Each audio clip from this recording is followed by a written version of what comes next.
Assalamualaikum warahmatullahi wabarakatuh. Berjumpa lagi dengan saya Hayati Rahman dari siswa SMK Negeri 1 Martapura, kelas 12 Otomatisasi Tata Kelola Perkantoran 1 pada mata pelajaran Pendidikan Pancasila dan Kewarganegaraan yang akan dibimbing oleh Ibu Laili Hayati. Adapun materi kita pada hari ini ialah membahas tentang perlindungan dan penegakan hukum di Indonesia. Adapun tujuan pembelajaran pada materi hari ini ialah yang pertama, untuk mengetahui konsep perlindungan dan penegakan hukum, dan yang kedua, untuk mengetahui pentingnya perlindungan penegakan hukum, dan yang ketiga, untuk mengetahui peran lembaga penegakan hukum dalam menjamin keadilan dan kedamaian. Baiklah teman-teman, sekarang kita masuk ke dalam tujuan pembelajaran yang pertama, yaitu satu, untuk mengetahui konsep perlindungan dan penegakan hukum. Apa sih konsep perlindungan dan penegakan hukum itu? Menurut Hamzah, perlindungan hukum dimaknai sebagai daya upaya yang dilakukan secara sadar oleh setiap orang, pemerintah maupun lembaga dan swasta yang bertujuan untuk mengusahakan pengamanan, penguasaan, dan pemenuhan kesejahteraan hidup sesuai dengan hak asasi yang ada. Selanjutnya kita beralih kepada tujuan pembelajaran yang kedua, yaitu mengetahui pentingnya perlindungan dan penegakan hukum. Perlindungan dan penegakan hukum pastilah sangat penting untuk dilakukan karena akan terjadinya beberapa hal sebagai berikut. Yang pertama, terjadinya supremasi hukum. Supremasi hukum bermakna bahwa hukum mempunyai kekuasaan mutlak dalam mengatur pergaulan manusia di dalam kehidupan yang bermacam-macam. Yang kedua ialah tegaknya keadilan. Tujuan utama dari hukum ialah untuk mewujudkan keadilan bagi setiap warga negaranya dan menjamin setiap warga negaranya untuk dapat menikmati hak dan kewajibannya. Yang ketiga, mewujudkan perdamaian di dalam kehidupan masyarakat. Kehidupan yang diwarnai dengan suasana yang damai. Bagaimana sih kehidupan yang diwarnai dengan suasana yang damai itu? Ya, suasana damai dapat terwujud apabila setiap warga negaranya saling melindungi, saling menghargai, dan apabila aturan-aturan tersebut yang berlaku dapat dilaksanakan dan ditegakkan. Dan tujuan pembelajaran yang terakhir ialah mengetahui peran lembaga penegak hukum dalam menjalankan keadilan dan kedamaian.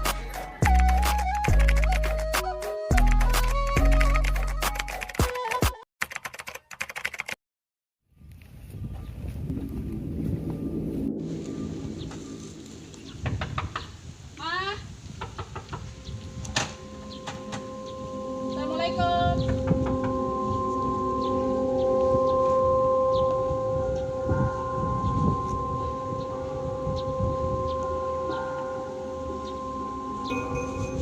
Ayah, ada banyak darah di teras ya. Cepetan pulang.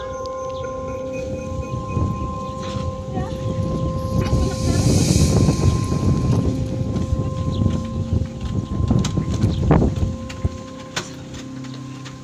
Cepetan.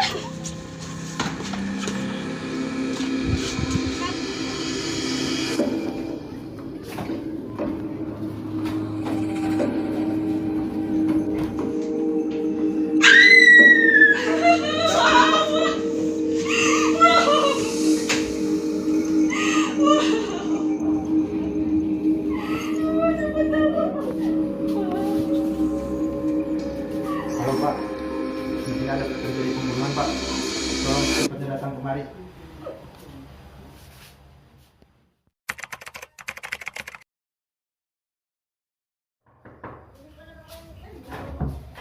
Silahkan masuk Pak. Apa ini benar rumah Pak Kadin? Ya Pak, ini benar Pak. Kadir, silahkan Pak.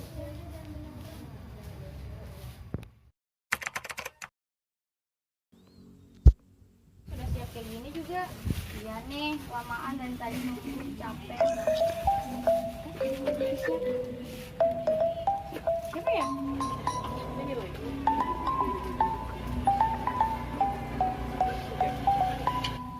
Jangan-jangan mau ke rumah Sorbi?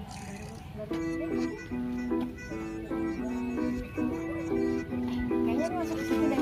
Kita lihat yuk. Ayo.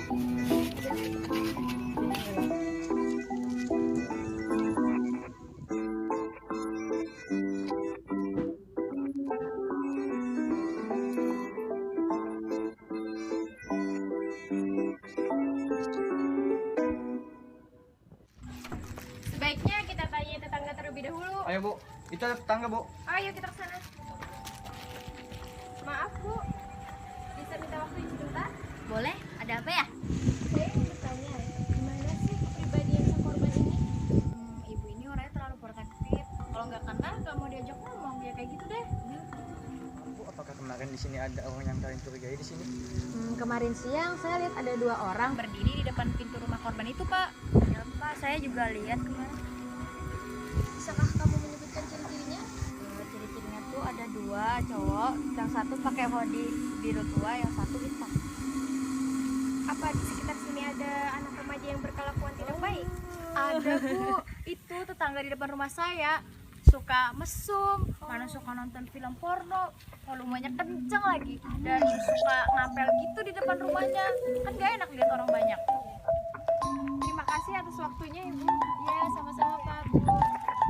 Makanan kita. Ya Allah, keburu dingin.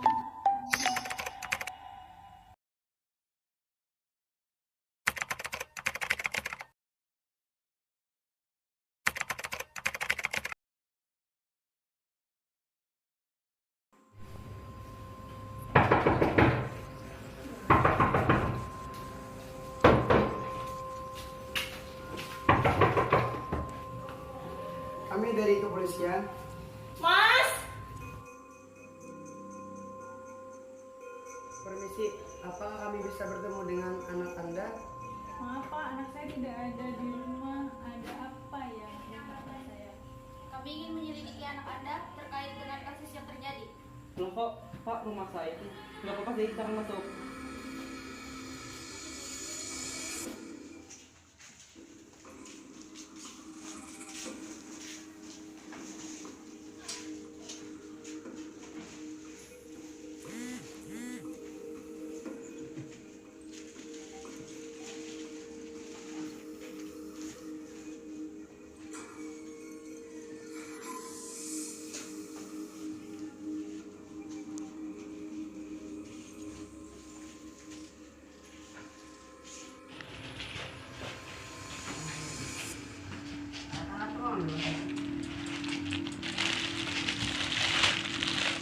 Saya menemukan barang bukti.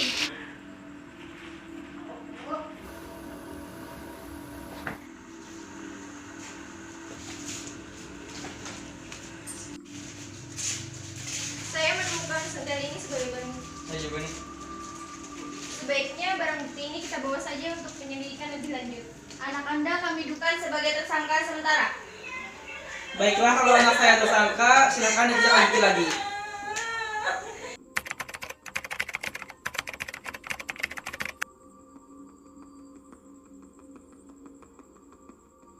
Anda pada tanggal 20 September 2019 pukul 12 siang. Saya main ke rumah teman saya, Pak. Benarkah? Bisa jelaskan di mana alamat rumah teman Anda? Apa yang Anda lakukan bersama teman Anda? Jawab! Baiklah, jika Anda tidak ingin mengaku, silakan datang ke persidangan dan Anda berhak membawa pengacara.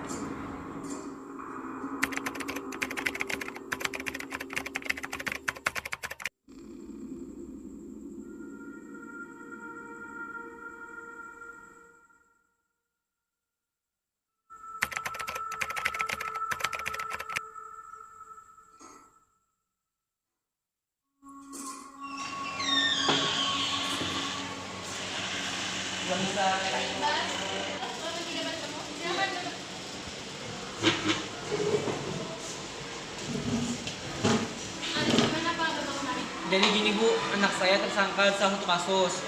Apakah Ibu bisa membantunya di persidangan nanti? Baik Pak, Iki bisa jelaskan kronologis peristiwa yang terjadi pada hari itu? Saat itu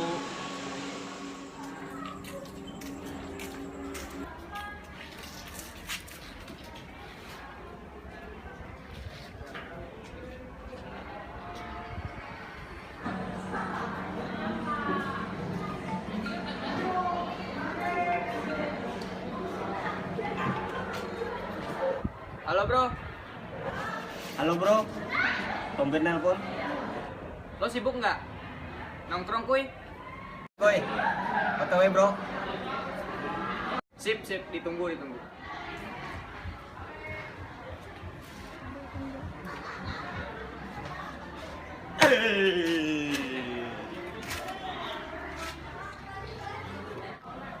Kenapa bro?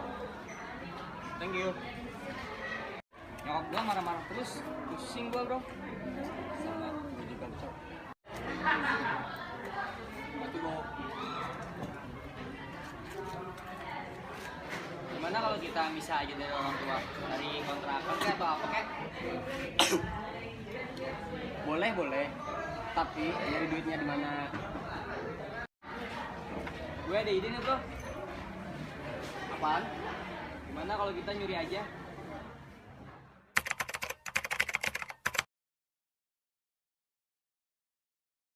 Teman saya gagal 2 kali dalam melakukan percobaan maling itu, dan percobaan ketiga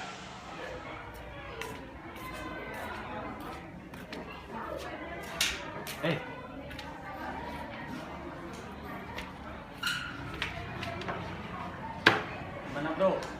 Udah 2 kali kita gagal. mana kalau rumah tetangga gue aja. Tetangga gue kelihatannya banyak harta, tapi rumahnya biasa aja sih. Lumayan, boleh juga.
Mau kenal nggak sama aku?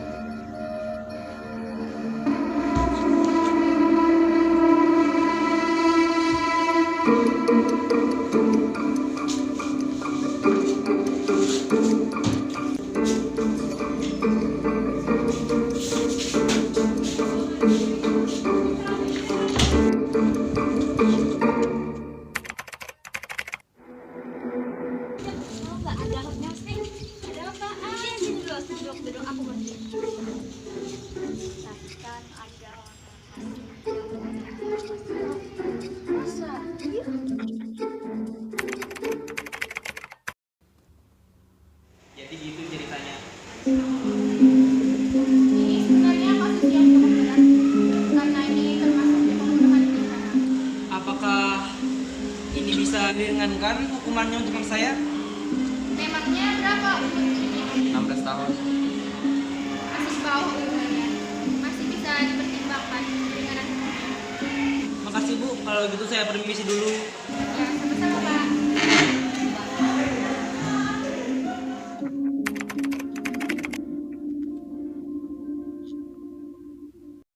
Dalam perkara pidana nomor 370 atas nama terdakwa Muhammad Aulia Rizky ini kami nyatakan dibuka dan terbuka untuk umum. Saudara terdakwa, kami akan teliti identitas saudara. Nama Muhammad Aulia Rizky alias Iki, betul ya? Nama saudara hari ini dalam keadaan sehat, sehat ya? Perhatikan baik-baik dan akan kami lanjutkan.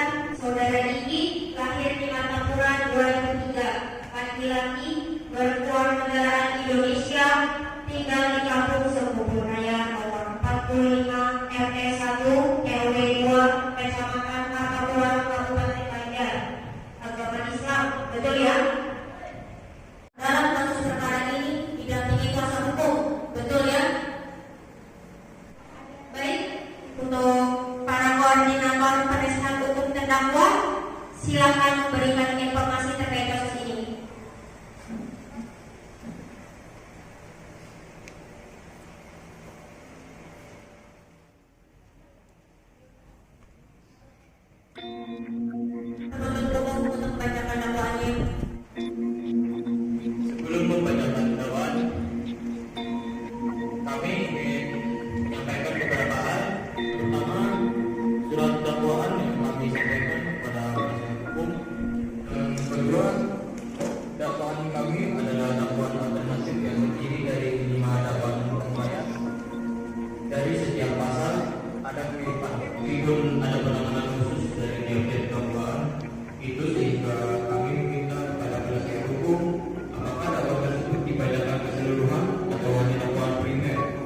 lalu langsung kepada pasal yang dilaporkan selanjutnya.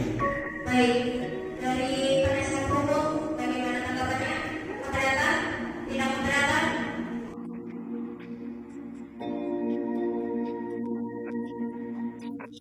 Baik, kalau demikian maka majelis kami simpulkan silakan mendengarkan dakwaan pertama dan selanjutnya untuk pasal demi pasal. Terima kasih. Pengadilan Martapura dalam dakwaan nomor 370 tahun 2019 atas nama terdakwa Muhammad Aulia Rizky.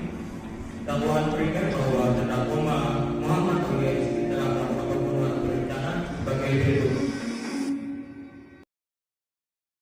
Hari Jumat tanggal 20 September 2019 pukul 12 siang terdakwa Rizky melakukan aksi pembunuhan dan perampokan. Polisi menemukan barang bukti berupa sendal yang terdapat bercak darah di atas sendal yang kami pastikan darah tersebut adalah darah korban.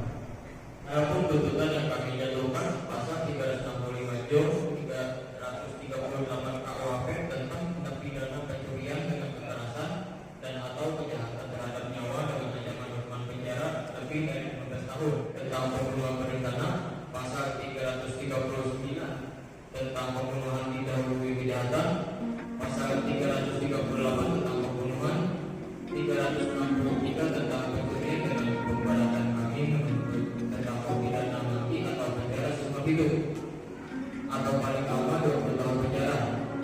Berdasarkan tuntutan tersebut, penuntut umum memutuskan untuk menjatuhkan hukuman seberat 35 tahun penjara.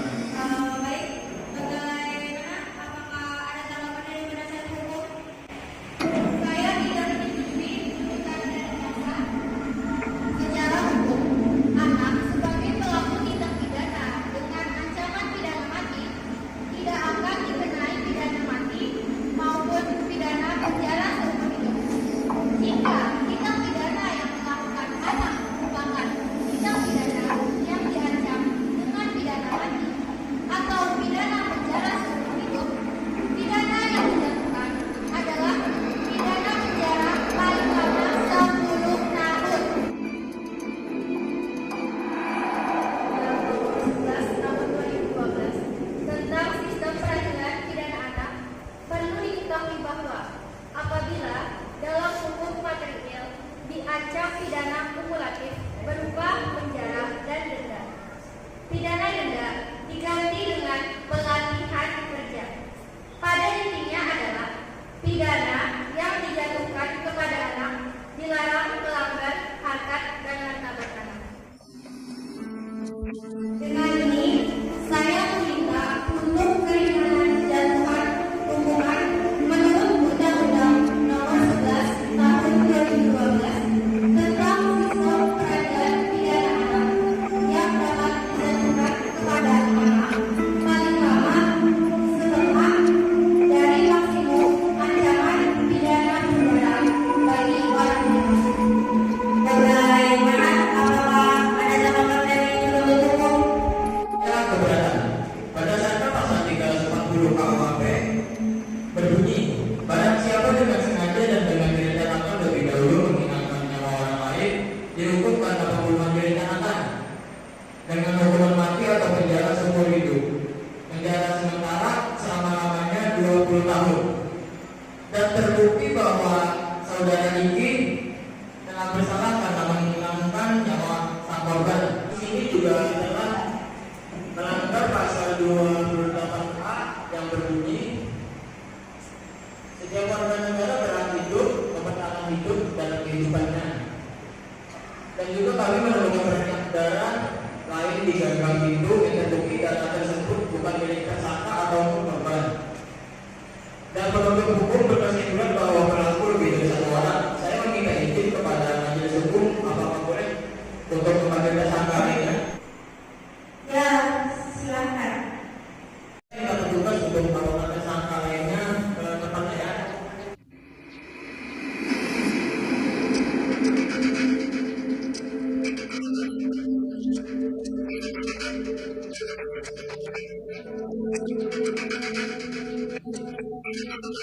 Seperti yang telah kami sebelumnya, kita bertemu untuk menguji sampel darah yang ada di diri dan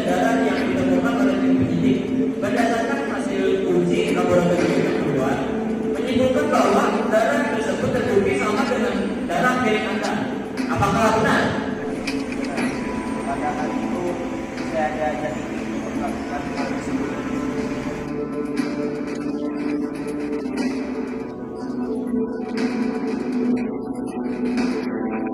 Yang mulia, bolehkah saya menjawab sebuah pertanyaan kepada tersangka?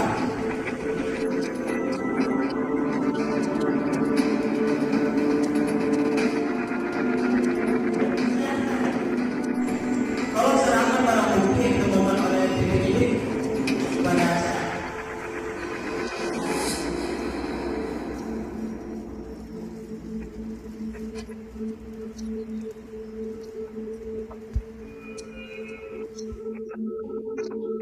Barang bukti sudah diserahkan kepada saya dan saya akan mengajukan beberapa pertanyaan kepada tersangka.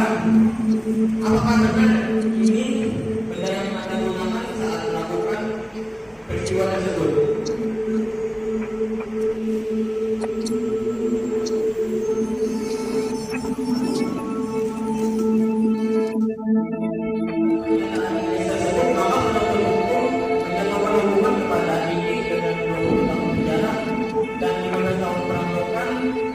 Serta ini 15 tahun penjara sebagai kaki tangan dari pelaku. Maka penasihat hukum menjatuhkan hukuman kepada Iki 35 tahun penjara, yaitu 20 tahun atas pembunuhan dan 15 tahun atas perampokan, serta untuk Nakayuda 15 tahun penjara sebagai kaki tangan dari pelaku dan 15 tahun atas perampokan. Anak yang berkonflik dengan hukum anak adalah anak yang telah berumur 12 tahun, tetapi belum berumur 18 tahun, yang diduga melakukan tindak pidana menurut pasal 1 Akta 3 Undang-Undang Nomor 11 Tahun 2012 tentang Sistem Peradilan Pidana Anak. Ibu, dari kasus yang dialami oleh tersangka, perbuatan yang dilakukan oleh pemuda bernama Iki masuk dalam kategori pembunuhan berencana. Adapun perbuatan tersebut sudah memenuhi rumusan pasal 340 KUHP. Pada usia tersebut, suatu individu masing-masing mencari jati diri mereka, sehingga pengaruh dari lingkungan akan sangat besar. Seorang anak yang berbuat kejahatan masih bisa direhabilitasi untuk mengubah pola pikirnya ke arah yang lebih baik lagi. Kondisi psikis anak yang telah berbuat kejahatan juga sangat labil. Apabila salah dalam menanganinya, anak tersebut justru akan tumbuh menjadi orang yang tidak baik. Oleh sebab itu, wajar apabila seorang anak yang berbuat tindak kejahatan tidak mendapatkan proses hukum yang sama dengan orang dewasa. Sebab pada usia tersebut, karakter suatu individu masih dapat diubah ke arah yang lebih baik lagi. Apabila proses hukumnya benar, secara tidak langsung, negara tersebut akan mengurangi tingkat kejahatan di masa yang akan datang. Ini sudah diatur dalam Undang-Undang Nomor 23 Tahun 2002 tentang Perlindungan Anak dan Undang-Undang Nomor 11 Tahun 2012 tentang Sistem Peradilan Tindak Pidana oleh Anak. Semua jeratan pasal yang menghukum anak di bawah umur tidak boleh lebih dari 20 tahun penjara. Saya menegaskan kembali dalam pasal 345 KUHP ayat 4, jika perbuatan tercuri dengan kekerasan yang dilakukan mengakibatkan korban luka atau meninggal dunia, terancam hukuman mati atau penjara seumur hidup atau maksimal 20 tahun penjara. Karena itu, dalam pasal 338 KUHP tentang pembunuhan, jika terbukti bersalah, terancam pidana paling lama 15 tahun penjara. Sedangkan di pasal 333 KUHP mengatur tentang tindak pidana perampasan kemerdekaan orang lain, khususnya di ayat 3 pasal tersebut menyebutkan jika mengakibatkan korban meninggal dunia, pelaku dapat diancam dengan pidana penjara paling lama 12 tahun. Kami harap majelis hukum dapat mempertimbangkan sesuai dengan hukum dan fakta yang ada, bukan dari melihat banyaknya korban meninggal dan tekanan-tekanan lainnya. Baiklah, dalam hal ini kami para hakim akan berdiskusi mengenai keputusan hakimnya.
Tata Kelola Perkantoran 1.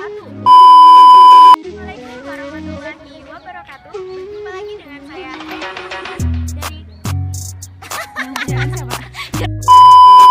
Ya, untuk mengetahui selanjutnya kita beralih kepada tujuan pembelajaran yang kedua, ialah mengetahui pentingnya perlindungan dan penegakan hukum. Mengapa perlindungan dan penegakan hukum sangat penting? Ya.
Jangan makan, lebih jujur banget.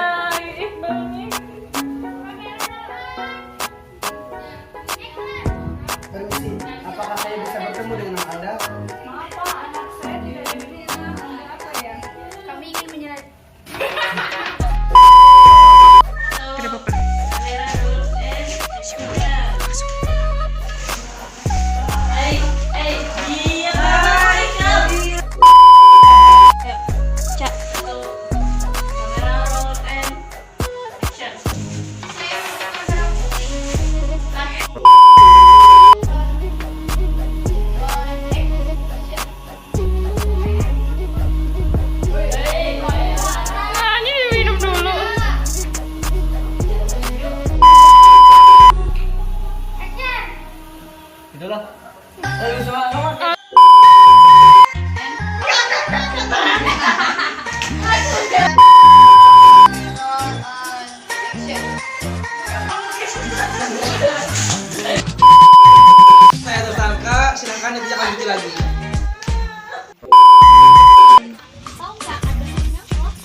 Apakah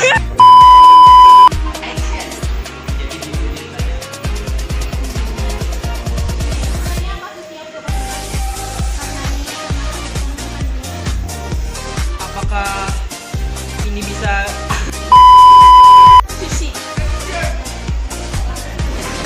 Masih bisa diterima, Pak. Makasih Bu, kalau gitu saya permisi dulu.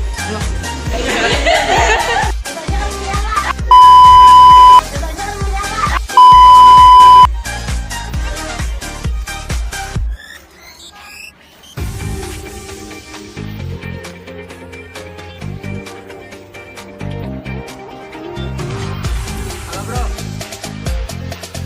Halo.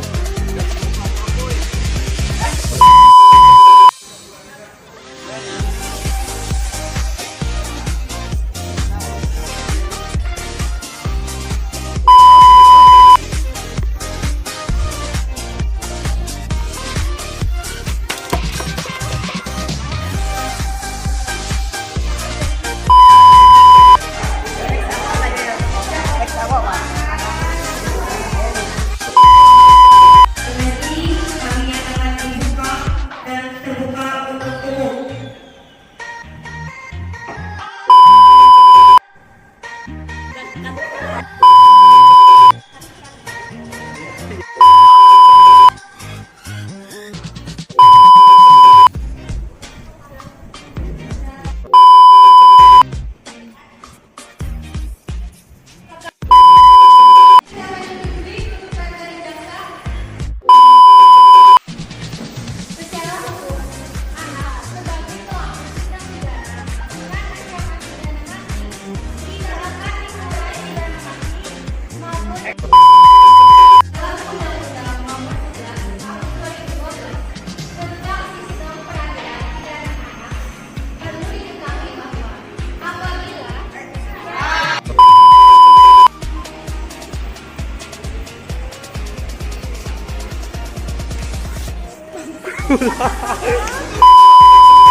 Barang bukti sudah di tangan saya dan saya Seorang anak yang berbuat kejahatan masih bisa direhabilitasi untuk mengubah pola pikirnya ke arah yang lebih baik lagi. Kondisi fisik anak yang telah berbuat kejahatan Seorang anak yang berbuat kejahatan masih bisa direhabilitasi untuk mengubah pola pikirnya ke arah yang lebih baik lagi. Kondisi psikis sementara itu dalam pasal 338 KUHP tentang pembunuhan, jika terbukti bersalah terancam pidana KPK.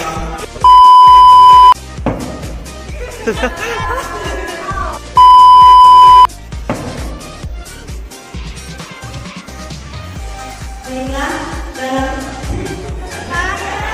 Baiklah.